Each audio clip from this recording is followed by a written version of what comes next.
Distinguished members of the panel, distinguished invitees, ladies and gentlemen, let me at the outset congratulate and thank Times CSR and the Economic Times Group for having released today this compendium, which I think is a very valuable piece of work in the CSR sector. As CSR unfolds in India, we are now beginning to get analyzed, well thought out, well written documentation of what's happening in the CSR space. And this particular book, to my mind, although in narrative style, contributes greatly to the literature and the documentation that we now have on CSR. I think it's a great beginning, and many of us who will read the practices quoted in this book will find it very useful to take the CSR story forward. We know that India is the pioneer on CSR legislation, the only country in the world to have it. And perhaps, as the Minister said earlier, CSR is not particular to India. It's been done across the globe. Many, many definitions of CSR exist from many, many years ago. What is it in this legislation? What is it in the Indian legislation? What is the raison d'etre for having a legislation in India? And let me say that while the legislation was being formed, formulated, and brought out, the thinking was this: India should have a CSR legislation which is for India, by India, in India. We should have a legislation that is targeted for the needs of our country. And the idea was, how do we bring corporate efficiency, corporate innovation, corporate capacity to deliver into the development agenda of our country? How could the corporate genius supplement and complement what government was in any case doing and is expected to do?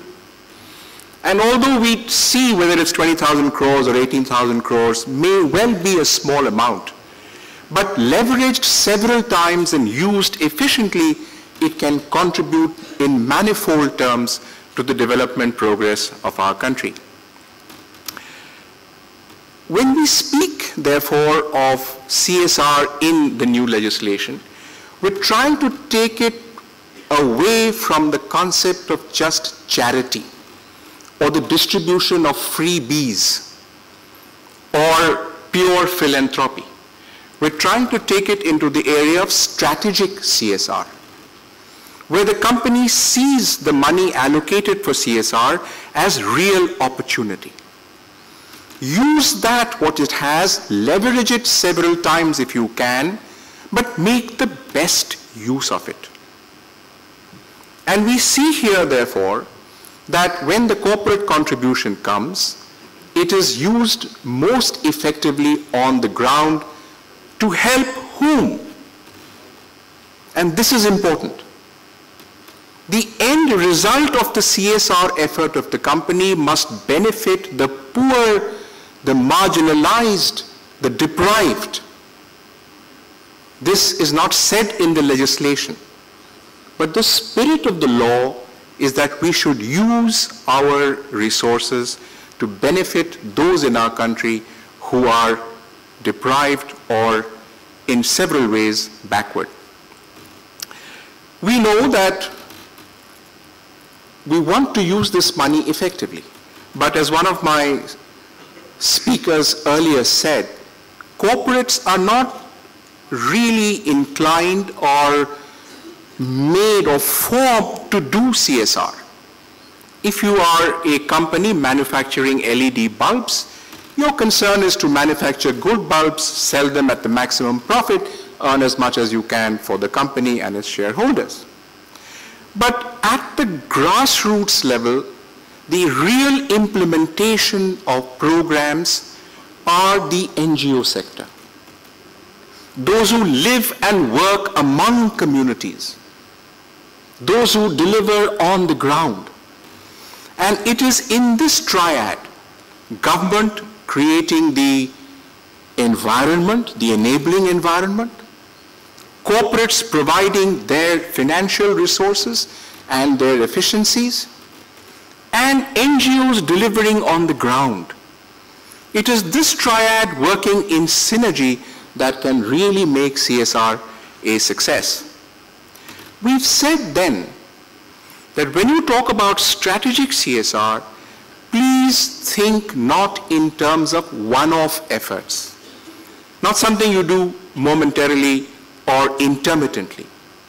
These must be programs and projects running over time periods with specific monetary allocations, specific objectives, so that they can be monitored efficiently, and the outcomes, rather than outputs, leave real impact on the ground, measurable impact. And therefore, many of us tell corporates that also try to have your projects evaluated by third parties where you can. In a way, self-praise is really no praise. My story about myself carries only that much credibility. But if a few of your projects are evaluated by third parties, they will actually bolster your ability to deliver better. In implementing CSR, what do we need? What does the country need today? First off, who will actually do the work of CSR in companies? We need a base of CSR professionals. Where are they? When you take a program as vast as this, and you want to deliver over many, many years, where is the professional CSR in this country? Where is the CSR professional anywhere in the globe? Doesn't exist.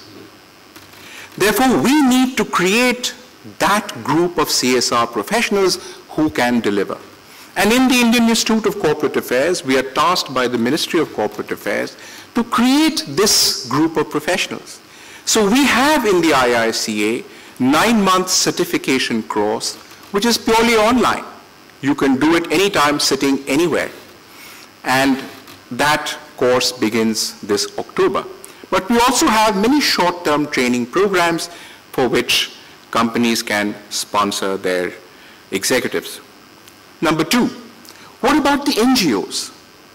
Year after year after year, they have delivered with passion and commitment at the ground level. How do we develop their manpower resources, their financial resources, their capacity to deliver? End of the day, if CSR is going to succeed, the NGOs must deliver at the ground level. So we are also trying to build a database of credible NGOs whose due diligence is done by us, so that the private sector doesn't have to duplicate its efforts in doing due diligence for NGOs. If you go to our website, you will find a growing list of NGOs whose due diligence has been done by us. You may use that database, you may not, but it's a very helpful tool for you to begin your operations.